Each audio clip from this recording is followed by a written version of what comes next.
രാധാകൃഷ്ണയുടെ OBOC എന്ന സ്ഥാപനത്തിൽ നിന്ന് 3 പെൺകുട്ടികൾ, അതായത് ആ സ്ഥാപനത്തിലെ സ്റ്റാഫുകളായിട്ടുള്ള 3 പെൺകുട്ടികൾ ചേർന്ന് 69 ലക്ഷത്തോളം രൂപയാണ് കട്ടെടുത്തേക്കുന്നത്. പഠിച്ച കള്ളികൾ തന്നെയല്ലേ.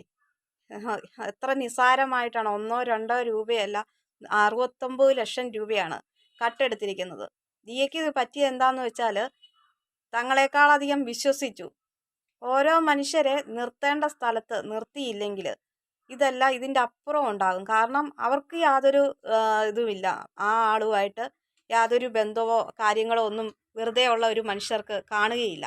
വളരെ ചുരുക്കം ചില ആളുകൾക്കേ ഉള്ളൂ ആത്മാർത്ഥതയും വിശ്വാസവും അതുപോലെ ചെയ്യുന്ന ജോലിയോടുള്ള ഉത്തരവാദിത്വം ഒക്കെ ഇപ്പം കാണാറുള്ളൂ. ചില കൂട്ടങ്ങൾ കട്ടെടുക്കാൻ കിട്ടുന്ന അവസരം ശരിക്കും വിനിയോഗിക്കുക തന്നെ ചെയ്യും. പണം കണ്ടാൽ കട്ട് എടുക്കുക അല്ല, അതിൻ്റെ അപ്പുറവും ചെയ്യുന്ന ആളുകളുണ്ട്.